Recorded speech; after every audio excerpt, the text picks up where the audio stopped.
Everybody, welcome back. I'm the Strategy Professor, and today we're going to be doing the AD Carry tier list for 1123. So as always, if you enjoy the content, please be sure to like and subscribe. It really helps out a ton on the channel. Check us out streaming on Twitch, starting every night around 11:30 p.m. Eastern Standard Time, usually going until about 3 a.m. Eastern Standard Time. Very friendly, chill community. We'd love to have you aboard. So we're not streaming on YouTube anymore. I still get people asking about this. We've been trying out Twitch for the last couple of months. So come by, check us out for streaming there, but we are still doing videos on YouTube like this, and I'm going to be adding some more guides over the preseason as well. So make sure that you like and subscribe here, that you follow, drop a prime over there if you have one laying around, and just check out all that content. I am going to be covering Total War a lot more as well, Total War Warhammer when that comes out in February, and I'm going to be, doing more campaigns working towards that, and then I'm going to be covering Final Fantasy 14 as well when that comes out. Here in just a little bit. Well, at least while it's new. We'll see if we keep covering it or not, but it looks really fun. So check that out if you want to see some other games as well. Okay, let's go ahead and get in here. So this is a very rare occurrence where I do say that something is like really overpowered in almost all situations, both statistically and just qualitatively, and that's Vayne.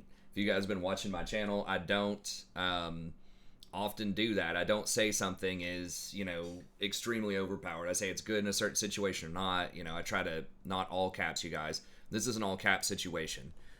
If you look at Vayne, I'm going to talk about kind of the confluence of events that have led to this. But she basically has a 54% win rate right now, and the next highest sort of real AD carry is Kog'maw, who's not that popular. Is still pretty good, but he's less than a full percentage point below her. So she really is in a league all of her own, especially considering that she's decently hard to play, at least in the early game historically, just because your positioning matters so much. You don't have abilities that do a lot of burst damage, so you constantly have to monitor your positioning and sort of reposition so that you can dodge stuff and just stay in contact with people the whole time in auto attack range contact, not melee contact, right, which is what a lot of Vaynes do. So it is a little surprising to see her up this high just because she can be very skill intensive. But here she is nevertheless with a high pick rate, with a high ban rate. So what's going on here? Why is she so strong? Well, there are several things. And it may not be immediately what you'd suspect, and I don't know if I'm going to identify all of them, but just the entire meta around the preseason has shifted more towards scaling champs. I talked about this in my support tier list video, which check that out. I'll have a link at the start of this video to that.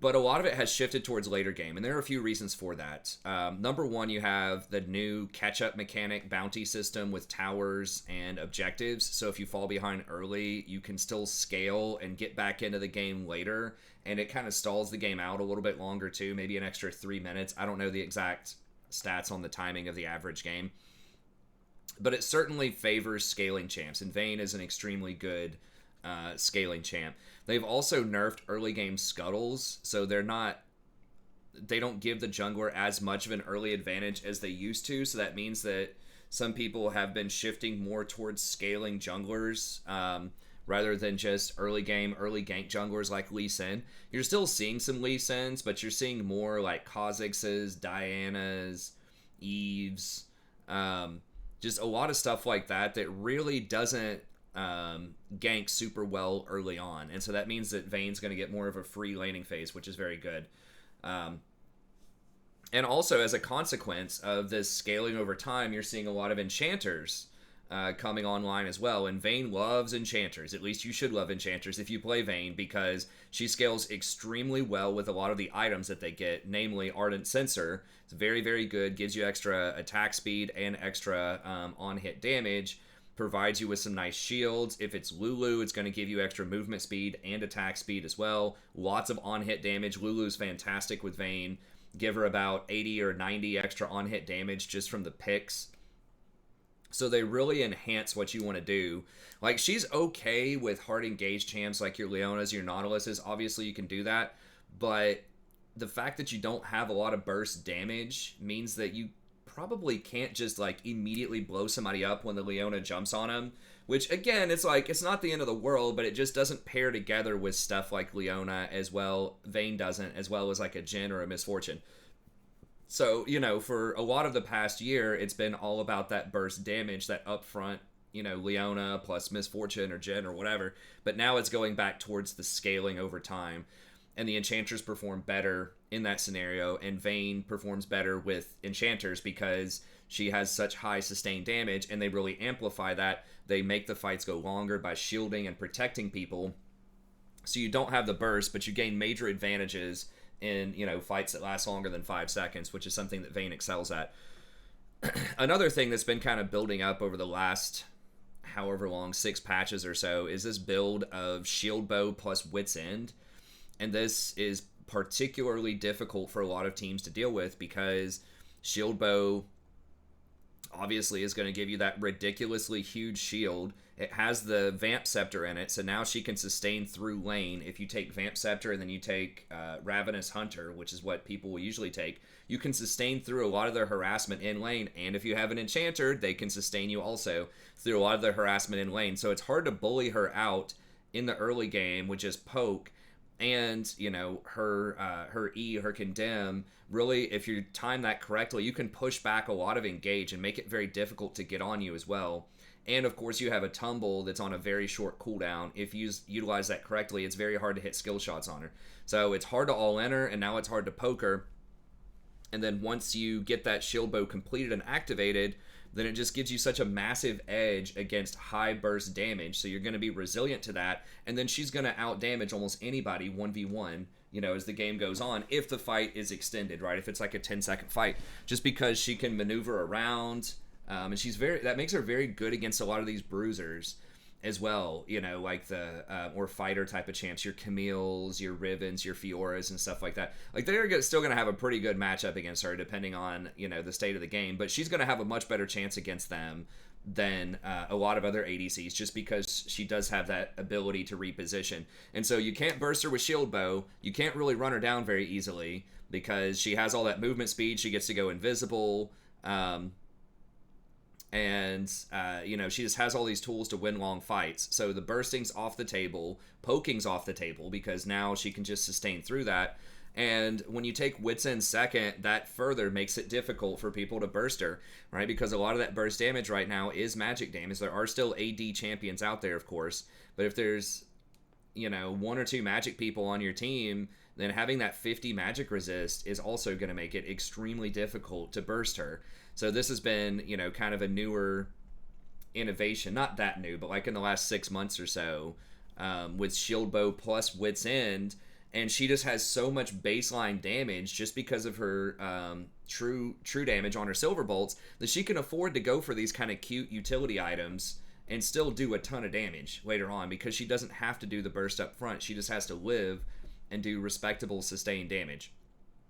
So again, makes it very difficult to burst her. Also has 20 movement speed on it, so it's going to allow her to kite a lot of these bruisers, a lot of the tanks that are going to be running at her. So that combination right there is just extremely strong, and I have fantastic components. You have the sustain through the laning phase you can get with the Vamp Scepter. Of course, you have the Noon Quiver, which helps you a lot with last hitting, and then you can start off your Wit's End if you need to. If there's like some burst magic that's getting fed, you've got an Annie mid that's 3-0 or whatever. Are you heading out?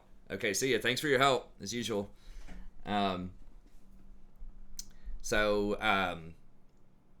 You can get that Negatron Cloak early, right? If you're afraid of getting bursted out by something, you can get this nice defensive item right on curve, and it builds right into another item that's going to be super useful for you. So there are just a ton of different little pieces of items you can pick up that really smooth out her back timings and smooth out her power curve as she sort of progresses in this really strong state. So, like I said, you just take the Vamp Scepter, Taste of Blood, Ravenous Hunter, and especially if you have an Enchanter, and you're going to get a free laning phase. And then once you get out of the laning phase, you see kind of the win rate here just skyrockets. It's very, very difficult to deal with her. So I would pick or ban her every game. She's ridiculously strong. I don't know if I've lost a game where I've had a Vayne on my team, and I'm not sure if we've beaten a Vayne in the preseason yet. So very, very impressive in the current meta. Now, like I said, Shield Bow is where I would go. If they do have a lot of tanks, you can consider Kraken. I think it's overkill because Vayne's already going to kill tanks. They're never going to touch her, and she does a ton of true damage. So I don't like the Kraken build. I've seen people do it. It's a greedy, high damage build, but it has like a 2% less win rate than Immortal Shield Bow. And like I said, she already has that. She already has a ton of damage. She's already going to be able to kill the Mundo or the Sejuani or whatever. They just have no chance of getting her. When she gets to like 2 or 3 items. So I would just think about, okay, how do you actually lose? And you lose by getting chain CC'd and blown up most of the time. And Shield Bow is going to help you out with that. And then I would go Berserkers. Now, interestingly enough, Plated Steel Caps is a lot better than people think it is. It has about the same win rate as Berserkers. And the theory behind that, again, is if you don't die, if they don't blow you up, you're just going to out damage almost anybody else. Especially in kind of skirmishes where people aren't grouped up. So if they have a really fed Zed, don't be afraid to potentially get some Plated Steel Caps. Now, this is weird. Like, you don't do that as often.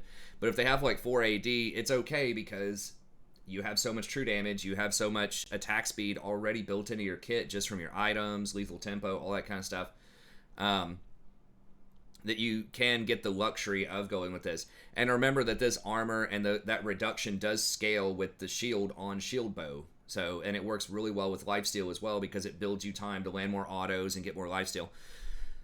So it's a lot better than I think people might initially believe it is. But that's worth considering. But most of the time, if you're even or a little bit ahead, you want to go for the Berserkers. And then, like I said, second item, I like Wit's End. If they don't have much magic damage, I would just go for the Phantom Dancer. It's going to give you the movement speed. It's very cost efficient. It's only 2,600 gold, which is fantastic on curve. And it gives you a lot of extra attack speed as well for more silver bolts. Now, I have not been a fan of Ginsu's. It does have about the same win rate as the other 2 items. This is what you would go, I think, if you want to go for the Kraken build. And Vayne's just so strong right now, it really doesn't matter. You can still win with Ginsu's. But I think that the build path is a little bit weaker. And they did lower the cost down to 2,600. It used to be like 3,100. So that is good, but... Basically, I would go this if you go Kraken, but if you go Shield Bow, I would either go Phantom Dancer or Wit's End, and then as your third item, either Wit's End or Phantom Dancer, whichever one you didn't get second. Although you could do Blade of the Ruined King if you want. I think that item has become a lot less powerful than it used to be, but it is an option. GA is also like pretty decent third if you're in big trouble, or you could go Lord Doms. Again, like the penetration doesn't matter as much. It's good, but it doesn't affect your true damage, which is going to be a lot of your damage. But you could just go a GA or something, or even like a Bloodthirster if you want even more shielding. So, lots of good options, extremely strong. As far as the runes go, Lethal Tempo is very, very good late game. Getting that 100 extra range is absolutely massive on Vayne. However, Press the Attack does have basically the same win rate. It's slightly less. The thing with Press the Attack is it does give you that extra little bit of burst damage, which is nice in the laning phase, and it allows your entire team to do more damage to tanks. So if they're going to have a pretty good amount of tanks on their team, or just people that are going to be difficult to kill, then you might consider going Press the Attack just because it buffs up your whole team, especially if no one else on your team has Press the Attack, which a lot of other champs aren't taking it. Then that can be a good option. But Lethal Tempo is going to be better for you personally, especially in fights where there could be a lot of AoE damage or a lot of bruisers or just dangerous stuff and you want that range. That can be pretty good, particularly if you think the fights are going to go long. If it's just going to be, the enemy team's a bunch of... I said tanks are good with this, but it'd also be good with squishies. If the fight's just not going to last very long, if it's less than 5 seconds, if someone's just going to get blown up like really quickly, then you may just want to go Press the Attack, right? But if the fight's going to extend and you're going to have enough time to get this fully stacked, which I think is 6 stacks, for 6 seconds, this effect stacks up to a certain amount. It's not saying how often it stacks, but... Anyways, both of them are pretty good. Then you just go for your standard, typically Triumph, the attack speed, and then Coup de Grace. And then after that, I think you almost always want to go Taste of Blood and Ravenous Hunter just to get you through the laning phase. But yeah, Vayne's super strong right now. I'd pick her into basically anything. The worst case scenario is you end up against something like Jen Leona in lane, someone who might be able to hard pressure you. But again, you can sustain through that. And if you just let yourself go down like 10 CS or something or whatever and just don't die, Just CS the best you can. I think you'll have opportunities to get back in the game with some of those new comeback mechanics. So Vayne, super strong right now. Another one that I think is pretty good, we saw this statistically, it's not played a lot, is Kog'maw. And typically I don't have Kog'Maw as high just because he does require more support than Vayne. Like, he can get engaged on. He doesn't have a way to peel people as well as Vayne's Condemn. He doesn't have the tumble to reposition. But just his raw power with some of those items. And I would go Shield Bow Wits on him as well. Yeah, basically. So it's that same combination as Vayne. Difficult to burst him out. He's going to beat you in sustained damage most of the time. And it gives him sustain through the laning phase. He doesn't need it as much as Vayne does just because he can farm a little bit further back and he does more damage early game, I think, than Vayne. But nevertheless, it's still extremely good on him. So I would probably not go Kraken. It does have a higher win rate, but I think it's just win more with Kraken. I think you're going to have enough damage with your W activated to tear through people late game anyways. So that's probably what I would pick. And then third item, if you're going single target, Gensu's. If you're going multi-target, Ruin's Hurricane can be pretty good. Yeah, Cog, it's similar to Vayne. Just when he auto attacks, you do have to worry about repositioning. But if he just stands there unchecked and just spams out auto attacks, he will delete your team. And he is extremely good with enchanters, probably even better than Vayne, just because he has such massive range. And I think his single target is even higher than Vayne's. It's close, but I think it's higher when his W is active. And he just works together so well with Lulu. It's just crazy. If you get Lulu Cog in this meta right now, you're just gonna steamroll him probably. What is his win rate with Lulu? Yeah,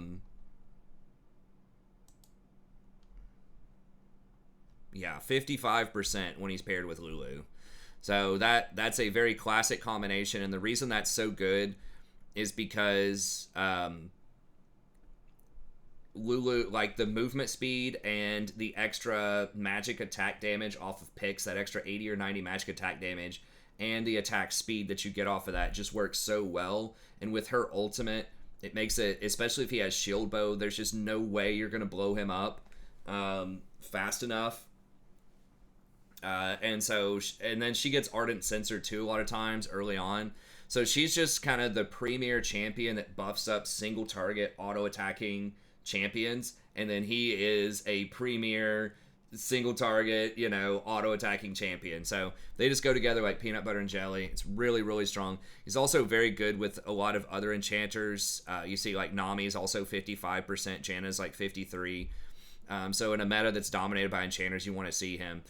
An extra perk of Kog'Maw as well is that he does quite a bit of magic damage with his W, especially if you go Wit's End with that. So they can't just stack a lot of AD. So if your team, or a lot of armor, if your team has a lot of AD on it already, Kog'Maw is a really good option to diversify and get some magic damage. Armor is still going to be good against you, but at least half of his damage is probably magic, so that's pretty good. He's like just a much better version of like what Corki's trying to do, where he's presenting magic threat from the AD position. So very, very strong champion. I would highly consider playing him, especially he gets a lot less attention than Vayne. Vayne is picked and banned a lot. I don't know his straight up matchup against Vayne. He might be unfavored, but no, he's actually favored against Vayne, which is a place you definitely want to be in this meta, because he outranges her. He's going to get the first couple of hits most of the time, and like I said, his sustained damage is much, much higher. So he does tend to struggle. The champs that he does have a hard time with, which aren't many, as you can see, are like Jinx can kind of keep up with him. But yeah, he crushed it. Basically the early game champs, Misfortune and Jen, because they're usually paired with hard engage, like the Leona, Nautilus, that type of stuff. And that's really what his weakness is. So it's higher damage output at longer range, but it has that caveat of not having that mobility, like I said earlier, that Vayne has. So you are going to be a little bit more susceptible. But if you're against other enchanters, right? If you're against like an Ezreal, Janna or something, you're going to absolutely massacre them. So they have no threat on you, especially if you have an enchanter yourself, right? Like a Lulu or a Yuumi or something like that. You're just going to outscale everybody. So that's why I think Kog'Maw is really good. He's somewhat sleeper like I say, he doesn't have a high play rate. It's only like 2%. But his win rate's actually significantly higher than almost everybody else. So you could put Kog'Maw up in S tier. I still think that Vayne's probably a little more well-rounded. Do it yourself if you're not sure about your support. But Kog'Maw is extremely good for sure. And then Jin's been good for a while, so he does scale pretty well, but he doesn't scale as well with enchanters because attack speed doesn't convert very well for him. He does get some AD benefit out of it, but it's not as strong as like Kog'Maw or Vayne. So like your Ardent Sensors, your Lulu buffs, all your Yuumi buffs with the attack speed, all those things are not going to be as strong. But he has a much, much better early game. And notably, he has very good wave clear as well with his grenades. So you can get priority, push people in, help your support get some deeper vision, control scuttles, dragons, maybe even throw an ultimate middle to try to, roam and interact with the mid lane. So he's got a lot of different options in the early game to bully out some of these other champs like Vayne, Kog'Maw, some of these scaling type of champs, Ezreal. And he does have quite a bit of burst, if you do have the Leona, the Nautilus, that type of stuff that can get on top of them. As soon as you complete Gale Force, if you have your 4th shot and you Gale Force in 4th shot, grenade W, just full combo somebody during a Leona ultimate or whatever, they're going to die. Like, it's a lot of damage in the early game, especially if you have Dark Harvest. So I think he still has a lot of potential to snowball games, and just his raw AD and his raw burst is very high. If they don't have any tanks on their team, you can really wall up some people. Once you get your Gale Force and then either Collector or Rapid Fire Cannon, and then Infinity Edge, it's just going to be a ton of damage. So I still think he's a pretty good late game scaling option. He is very good with Janna, I will say, because Janna gives him like 50 AD, which obviously scales extremely well with this kit. So Janna is less attack speed focused, and she's much more just raw AD focused. So she works better with burst champions like Jhin, or even assassins like a Talon or a Zed or something like that. So if you have a Janna on your team, then you might be able to do enough damage to really, blow some people up. So his movement speed is also quite good with his 4th shot, bonus to movement speed, and then you also have Boots of Swiftness. That does allow you to reposition to kite out some of these bruisers that might be running at you. So he is going to be a little bit more susceptible to assassins himself if they run at him, just because he does want that Gale Force so much. He's not going to have the shield bow. He's not going to have the Wit's End. So be aware of that. But if you're just against fighters who have to kind of run at you that can't gap close or flank you as easily, then he is going to be a pretty good option. So, he supposedly scales pretty high in the late game, but as you can see, it's not like that great. I would just think of him more so as like a good premier early game bully with a lot of utility that chains together with other champions on your team that might have a lot of CC, so that you can, get some kills and try to snowball. So the snowball strategy has been nerfed quite a lot with the bounties, right, where people can get back into the game a lot easier, but it can still work pretty well if you can get a lead and hold on to it. Okay, Jinx is another one that I think is really good. She's going to be getting a bit more attention, especially because she's the 3rd highest one because of Arcane primarily. She's just, she's a great character in that show. If you haven't seen it yet, go watch it. It's great. The Caitlyn Jinx storyline's fantastic. But so that's a big part of it. But then also she fits in really well with that, like I said, just kind of the scaling meta.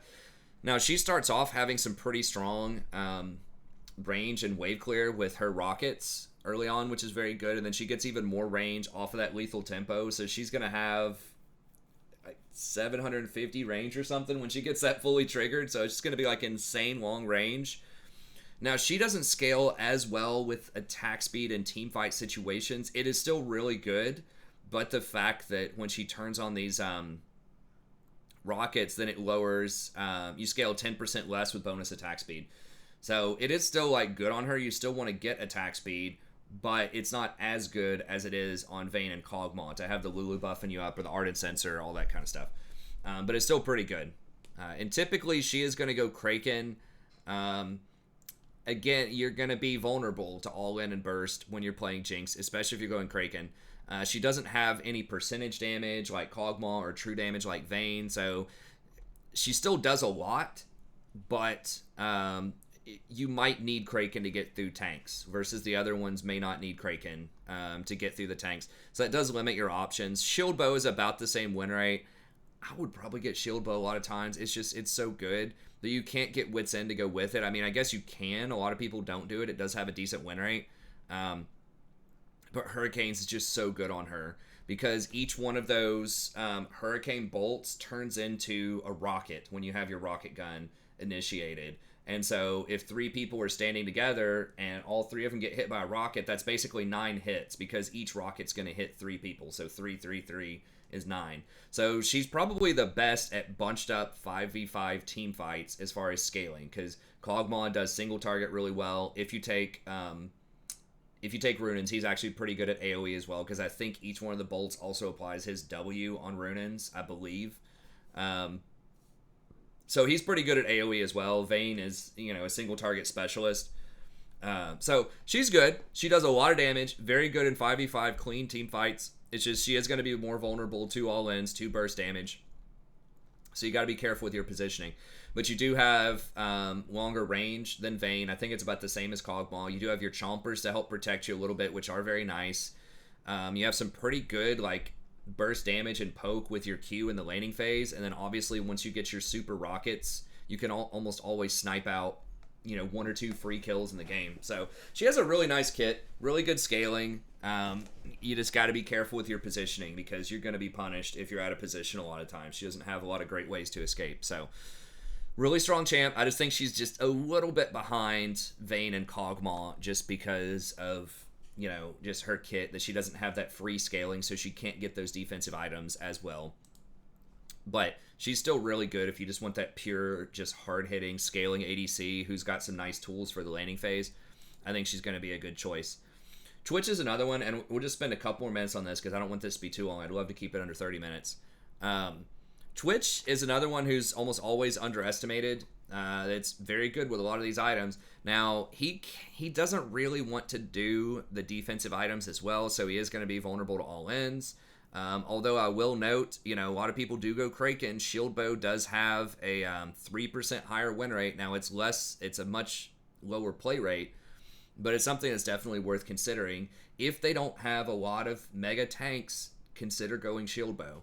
Now, he does not have percentage damage either, like Kog'Maw or Vayne, so it's harder to go Shield Bow. You are definitely sacrificing a lot more damage on him than you would on the other champions that I mentioned, but it could still keep you safe. And then Wits End is rare, but again, has a pretty high win rate if you want to do that second item. He does get a lot of benefit out of Runins because it does put your poison on a bunch of different targets, which is very good in team fight. But, the main thing about Twitch that's so strong is the invisibility, obviously, especially if you can get him with Me. It's a fantastic combination because she gets to go invisible with him. So if you get ahead, you can just, run around and snowball and pick off people that aren't respecting the invisibility, which is everybody, if you've ever played solo queue. So very good option, really high scaling, pretty good wave clear early on. Not as good as like Jen or Jinx, but still pretty good, right? When you get your poison on a bunch of people, if you want to use your contaminate, you have to be careful doing that in front of the enemy. But if you're just trying to push for a back timing or something, then it can be pretty strong. So invisibility, huge AoE damage, very good scaling with attack speed, with some of the on-hit damage that like a Lulu's going to give you. Very good champ right now overall in the meta. Very underrated, underappreciated. And then the last one that I'll mention here is going to be Misfortune. I'll touch on the other ones a little bit. We'll go a little bit over 30, but we do need to wrap it up.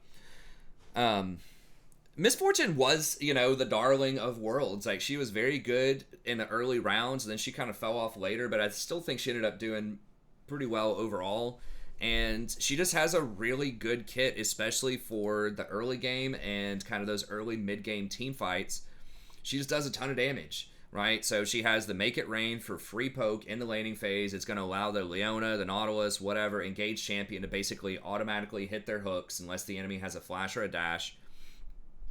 So that's going to be really strong. She has great movement speed, so she can get really good back timings, get back to lane, get priority, so you can contest Scuttle, contest Dragons, whatever, sweep the bushes and get a good gank. whatever the case may be, that movement speed is huge. Also gives you a big experience advantage, so you can hit 6 faster just off of your back timings a lot of the time. She can also rotate with the support and make plays in the mid lane. If the support has Moby boots or something, they're going to get there faster than you, but you'll get there faster than most other AD carries in the early game. Also means she doesn't have to get boots as early, just because of that strut.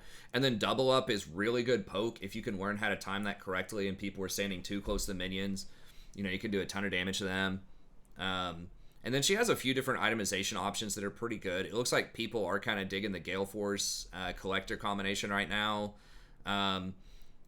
Kraken is also okay. You can go a lethality build with her. Now, this is good against squishy champions, but it does fall off pretty hard late game, and that's not a good place to be in the current meta. So, you know, kind of read it out, see what you think. Kraken is what a lot of people get. It's a bit awkward, though, just because a lot of times you're just using your ult in a team fight to do a ton of damage. So you're not auto-attacking as much in fights as some of the other champions. Now, you can trigger it pretty quickly if you auto-attack, Q auto-attack. You know, that does count as 3 hits for Kraken, so that is good. But it's just a little awkward with your ultimate. I think that's why a lot of people go Gale Force, because you can kind of get everybody low with your ultimate, and then you can reposition if someone's trying to get on you by using the Gale Force defensively, or you can use it offensively and go in there to finish somebody off. You know, with the Gale Force plus auto Q, something like that. So I tend to think Gale Force is pretty good. Eclipse is okay. It does give you the sustain during the laning phase. It does also give you that 6% max health. It does have the lethality components to it, which again is great early game, bad against tanks, bad as the game goes on. So it just kind of depends on where you think the game's going to go. But I would probably just go for something like... I don't know. Like, probably just like Gale Force Collector, and then either Doms or Infinity Edge. Probably just Infinity Edge third. But there are a lot of different builds you can get with her, and she can be pretty strong, especially if your team is going to have a lot of CC to hold people still for your ultimate. So, still going to be a good champ, still going to be pretty respectable, just going to get outscaled if people can spread out, if it's that YOLO queue where everyone's just kind of running around skirmishing, that type of thing. Or if you're against a bunch of tanks, then she may not be as strong. But overall, I think she's pretty good. Aphelios, still going to be, like, the ceiling on Aphelios is extremely high, you know, in, like, pro hands. I think he is a very strong champion, but in solo queue, it's so hard to make him work. He has, like, a 46% win rate. It's far lower than almost every other mainstream ADC. And a big part of it is people just don't manage the guns. Like, we've seen this time and time again in my games when we have Aphelios on our team.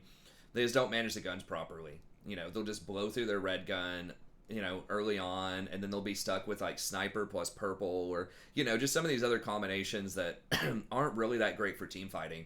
When, you know, you really need to learn how to maximize those guns and plan ahead for when there's going to be a conflict, right? When there's going to be a fight over Dragon or Baron or whatever, and, you know, conserve the right kind of ammo to make sure that when you're in that team fight, you're going to have a good combinations of gun, like white gun, red gun, or, you know, like, I think white gun flamethrower is pretty good as well, but you got to have the good combinations of guns. You do not want that sniper rifle, you know, when you're showing up to most of these team fights. So I think that's just the biggest thing, is like, he does scale really well with attack speed and crit and all that other stuff, but you have to learn how to use those guns properly, not just in the moment in combat, but planning ahead, like I said, and sort of rationing the appropriate kind of ammo so that you're going to be, you know, ready to go for fights. And some of that's on your teammates too. Like, they have to see, you know, which guns you're on and understand, okay, he's on, you know, red gun, white gun, we need to go right now. Let's get this fight going, right? So some of that's on your team, and especially at low reloads, that can be a lot harder because a lot of people don't really know what the guns do. I'm not like a pro. I don't know every single ratio on every single gun, that type of thing. So it does require a lot of knowledge on your part and the part of your team to really maximize his kit. So the top end, he's probably A or maybe even S if you're looking at challengers or, you know, Aphelios one tricks. But for the vast majority of the population, I think he's got to go a little bit lower. Ezreal can still be pretty good. He does have that survivability that I mentioned before that's very good on Vayne and Kog'maw. He can get these defensive items, but it's his sustained damage is not as great as those champs. He does have good poke, but they're just going to blow him out of the water. Specifically, that Vayne has historically been a hard counter to Ezreal, and she still is, because she can run him down. He's not getting away with all that extra movement speed that she has. And she's just going to murder him. He can't pressure her in lane. It's just a really, really bad matchup. And the Kog'Maw is a bad matchup too, because he's just going to put out way more damage. So Ezreal is like a pretty good, like, ultra safe option, right? If your support's just going to roam the whole game, or your jungler is going to sit top or something the entire game, he's a good just kind of hang out and just go even and, you know, try to do something later in the game sort of champ. But overall, there are probably better options. Tristana can still be a premier snowballing champ early, but again, that meta has fallen off a little bit. But if you take the Hail of Blades, you go in, she is very strong with Kraken on one item. I think the Storm Razor has fallen off a little bit, and so I just don't think she's as good on like 2 items or 3 items. But if you can hard snowball at that first item, she can still take plates, she can still snowball really well. So I think that I think she's still a pretty good champ. Lucian is good if you have Nami paired with him. You can hard dominate early. Again, falls off hard late. He's very short range. He doesn't have a lot of AoE damage. He has his ult, but it's just not going to be the same thing as like Jinx with Runaan's Hurricane with her rockets or something like that, for example, right? Or like Kog'Maw with Hurricane, or Twitch using his ultimate or whatever. He's just not going to be able to keep up with some of these longer range multi-target champs later in the game. So that's kind of rough. Samira, I think she has a lower win rate, but I think she can still be good if the enemy has a lot of melee. You can go for those defensive items. You can get a lot of lifesteal and really take over if you have time to get your ult going in fights. But she does seem to have fallen off a little bit over time, just because she doesn't scale as well with a lot of the attack speed type of things I've been talking about all video. Ashe is okay if you need some engage. She does scale reasonably well with attack speed, but she doesn't have any percentage damage. She doesn't have any, you know, true damage, or, you know, just a lot of the same scaling that other champs have. She doesn't perform particularly well with crit. It's okay, but I think that it's not as good as some of the other champs. So decent utility champ, but right now you just want the big damage with 80 carries, I think. But she's okay if you want utility. And then Kaiser, I'm really not sure why she's as low as she is. Win rate wise, she's like 6% under Vayne, which is nuts. But I think maybe her numbers are just too low, and just maybe her just the amount of AD that she requires to evolve her Q is kind of funky right now. Maybe, I'm not entirely sure, but I know they nerfed the AD on a lot of things, and I think she needs like 85 or 90 to evolve her Q early. So that might force her into some weird builds that just aren't going to be optimal right now in the meta. Like I said, the optimal thing on a lot of these champs is going to be shield bow into Wit's End, and I just don't think that's going to get you there as fast as you want to be there in terms of evolving your Q in the early game. So I'm not 100%, I'm not an expert on Kaiser, but that's kind of the vibe that I get. It's just like the items and the runes just aren't really gelling too well with her right now. She still has a good kit, but I just think you're better off, you know, just going with some other champs.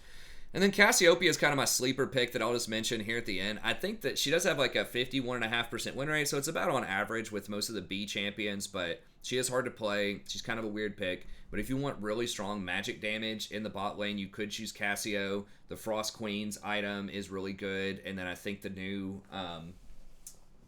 Seraph's Embrace could potentially be good on her, and then obviously Cosmic Drive would be really good as well. So she does need more time to scale. She does need more levels, but if you get the time to scale, she can be very, very good. So if you need some hard magic damage, I would prefer her over something like Ziggs in the current meta. Ziggs might have a higher win rate. I don't remember. I think they're close. But if you're looking for, you know, something different, something that's a magic option, that's good. Although, realistically, if you need a magic option, I would just play Kog'Maw, because a lot of his damage is magic anyways. But Cassio does have some unique opportunities. But anyways, that's going to be it. Thank you very much. Hope you enjoyed this. Be sure to like and subscribe if you did, and I'll see you next time.